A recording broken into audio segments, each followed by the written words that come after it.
करते हैं रूस और यूक्रेन के बीच जंग की बात, जिसके 28 महीने पूरे होने वाले हैं और उस जंग को खत्म करने के लिए स्विट्जरलैंड में यूक्रेन पीस समिट का आयोजन होने वाला है। इसके लिए 90 देशों को न्योता दिया गया है, लेकिन इस बैठक में रूस ने शामिल होने से इनकार कर दिया।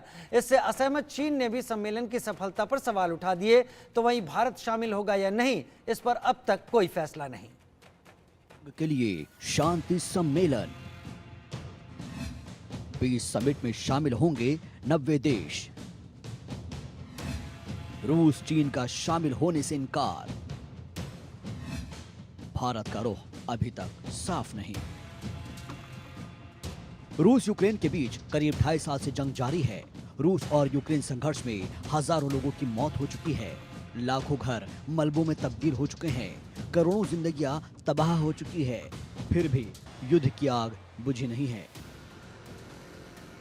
अब भारत समेत पूरी दुनिया किसी तरह से यूक्रेन और रूस के बीच युद्ध खत्म कराने की कोशिश में जुटी है। इस जंग को खत्म करने के विकल्पों पर चर्चा करने के लिए स्विट्जरलैंड में 15 और 16 जून को यूक्रेन पीस समिट का आयोजन होगा। इसके लिए 90 देश और अनेक संगठन के नेता और अधिकारी एक ही मंच पर जमा होंगे। स्विट्जरलैंड की मेजबानी में यूक्रेन पीस समिट यानी यूक्रेन शांति शिखर सम्मेलन हो रहा है। इसके लिए 160 देशों को न्योता भेजा गया था। इस शिखर सम्मेलन का लक्ष्य संभावित शांति के रास्ते पर आगे बढ़ना और युद्ध को खत्म करने की दिशा में सहमत होना है। यह स्विट्जरलैंड द्वारा मुहैया की जा रही मानवीय सहायता के मुद्दे पर और वार्ता की पहल करने के बारे में है। स्विट्जरलैंड की राष्ट्रपति वियोला एमहर्ड ने कहा कि यह कोई दुष्प्रचार का मंच नहीं है, बल्कि उनका मकसद शांति लाना है।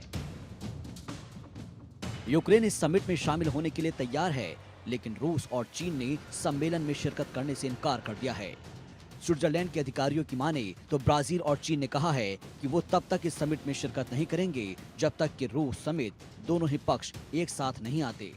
वहीं अमेरिका के राष्ट्रपति जो बाइडेन इस सम्मेलन में शामिल नहीं होंगे। हालांकि उनकी जगह अमेरिका की उपराष्ट्रपति कमला हैरिस इस समिट में शिरकत करेंगी। वहीं भारत इस यूक्रेन पीस समिट में शामिल होगा या नहीं, इस पर अभी भी सस्पेंस बरकरार है।